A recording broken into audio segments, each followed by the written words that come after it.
Hello everyone. A pleasure being here in Chennai. Last night I was at a very exciting place. Can anybody guess where I was? I was at the Victory Parade in Marine Drive. I have never seen that much energy in 1 square centimeter of space. But you know what? I am in Chennai and I can't see any energy here. So can we at least give some claps, get some people? This is the last session.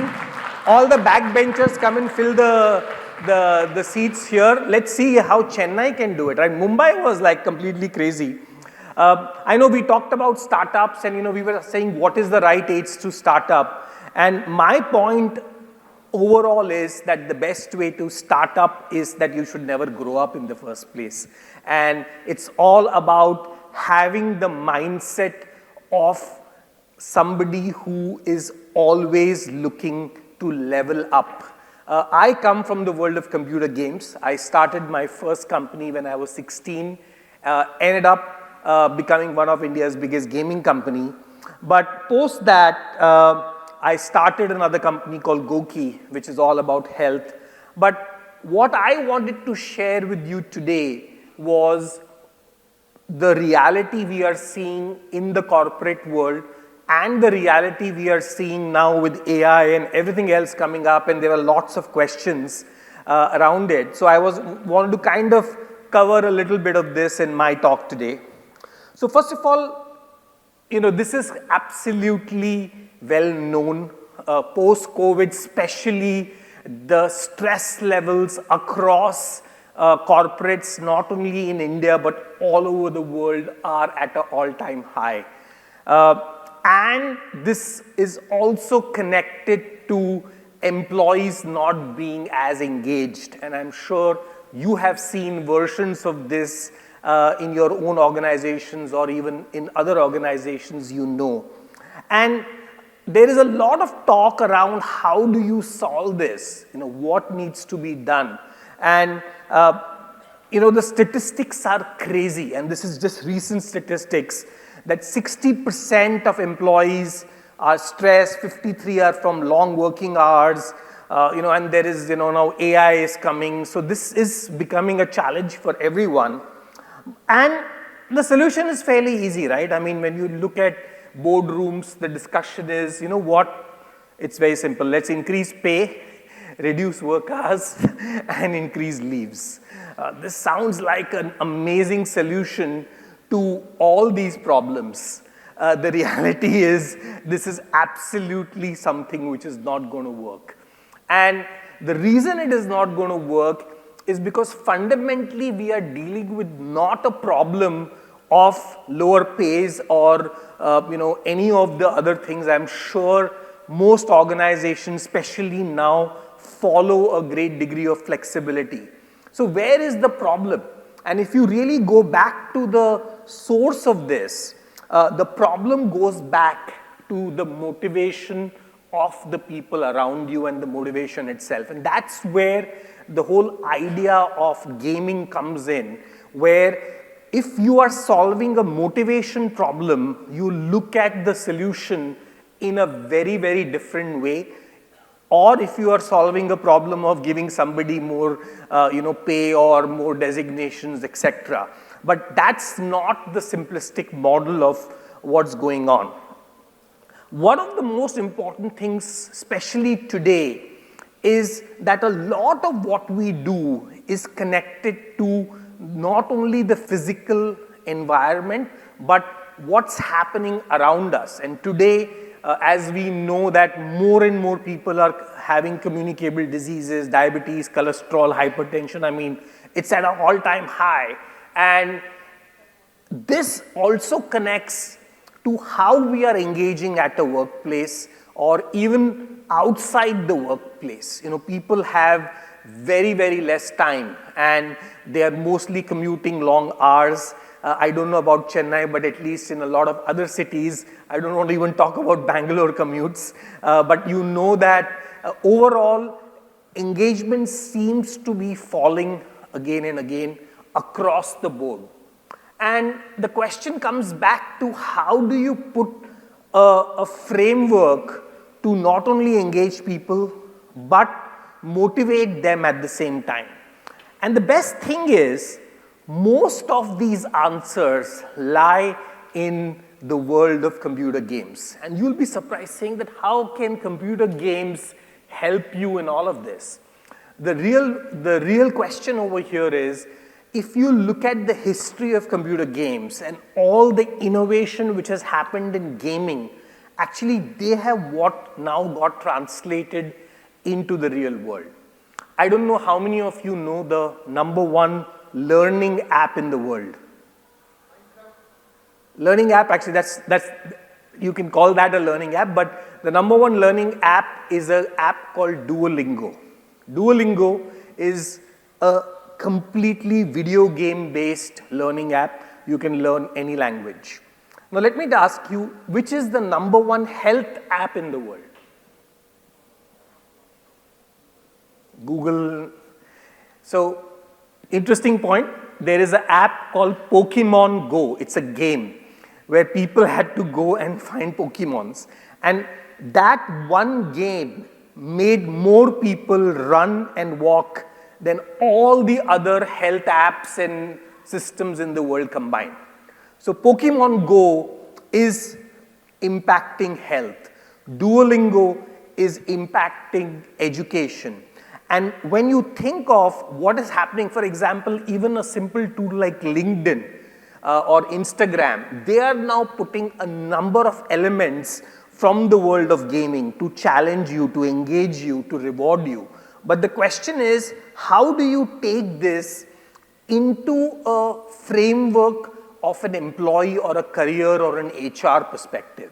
Since we are talking about the future of work, the future of work is no longer about giving somebody what I call a finite gain. So we always talk about the next salary, the next promotion, and we always think of our lives and careers in a finite fashion. The reality is that we are all in an infinite world where you may start as a management trainee, but the reality is you can end up becoming the CEO or a founder of a company. So if you start having just a mindset of a finite game, thinking of what is the next promotion I'm going to do, that is never going to take you to the infinite future you are trying to program or you're trying to imagine. So when it comes to organization design, the most important thing is it is about long-term growth and not the short-term instant gratification which we are talking about. The second thing is, and this is when, if you've all played video games, I assume you have. How many of you have played Angry Birds? Okay, good. Candy Crush, all the women of course have played Candy Crush. You would see that these games start with this level and a map and you're like starting and then you're going all ahead. And that's really how life is, or that's how your career progression is. That you start at one point, but then you know where you can go. And there are a lot of ways to navigate this map, including what I call cheat codes. But it's not about taking those cheat codes. It's really about understanding that there is no Google map in the real world. You know, today we know we put location 1 and location 2 and we assume that there is going to be a path which will take us there. But in your career or in your life or in business, that's not what happens. What you have is a navigation compass. So compass can only show you direction. So that's why it is very important to first of all know the direction you are taking, and that direction is connected to your curiosity. Because if you just know the direction and you're keeping on walking and you can run into a wall, because the compass is just telling you that you're going to go there. But there are places where you may have to jump the wall, you may have to break the wall or go around the wall or teleport yourself into another level. If you have played, how many of you have played Mario? Okay, yeah. So in Mario, you can, teleport and jump from one world to another to save Princess Leia. And that's really where it is. That if you think about your career and your organization itself as this map you are navigating with curiosity, it changes the whole game. Now, in every game, you reach a level which is called the boss level. How many of you know what is the boss level? It's this one thing where it's very tough. You have to make a lot of effort to cross that, and that takes you to another zone itself. And that's how careers and life is, right? You will always face these boss levels or problems which are beyond your capability. And if you think of these problems as, oh my God, what has happened? Versus thinking of these problems as, oh wow, I have an opportunity to now change the next level or become a better character in the game itself. So fighting these big problems or facing these big challenges actually is a positive. It's not a situation to go to HR and cry about why am I being given these jobs, but it's about saying that how am I going to use this to elevate myself to the next level. Which brings to me that what kind of problems are we trying to solve? And there's a very interesting framework, and I love this, because most organizations and most people try and solve known problems and find known solutions. So they do some survey or you already know all the problems, right? And then you are providing the solution. So that's not innovation in any case. Similarly, then you go a little more ahead. You say, let's get some more ideas. So we call it novel ideas, and then you find a solution. But if you really want to innovate, you have to go to the wicked zone, which is finding problems which are unknown and finding solutions which are of course unknown since the problem itself is unknown. And to give you a best example, think of Uber or Airbnb. We all have taken taxis, we've been in hotels. Nobody had a problem of a taxi or living in a hotel. It's only when somebody figured out that there is a better way, but if you had done a consumer survey, no consumer would have said, I'm going to live in somebody's house or I'm going to drive an unknown person's car. So that is the zone at which you have to start thinking, because AI is going to impact you and your friends and all the jobs. I know people are saying one AI will make 6 jobs. Believe me, that's not what's going to happen. There is going to be a massive churn of people who do not level up in upgrading themselves to the world of AI. When was the last time you saw a horse? When did you saw a horse in Chennai last time? So that's exactly right. This is what is going to happen to computer programmers. They're going to say, when was the last time you saw a computer programmer? Because coding is going to become democratized. Each one of you, right from a 10-year-old to an executive in a company, today will have the same level of coding experience as somebody who's learned from IIT. And this is not what I'm saying. I was recently with the CEO of GitHub, and he just gave a TED talk where GitHub CEO has given out a number. They're expecting 1 billion coders to be registered on GitHub. And these 1 billion coders are not people who are coming from engineering colleges, but schools, colleges, schools, and even housewives. Anybody can effectively take coding. Collaboration and teamwork is going to be the new way for you to beat this game. This is no longer something you can play as an individual sport, but this becomes clearly a team sport. And that's where balance comes and plays a very big role. I think what has happened is we are always either becoming too worked up in our professional lives, or we are on the other extreme. But balancing this is a challenge. And the way to balance this is getting used to this concept of living in chaos. I think we all like structure. Companies like structure. They're all putting rules and regulations and policies and everything. And this is good. But the reality is structure kills creativity. If you see anything which has to be created needs chaos. And for a large organization, if you want to make your team members be innovative, you cannot be innovative by giving them a structure to be innovative.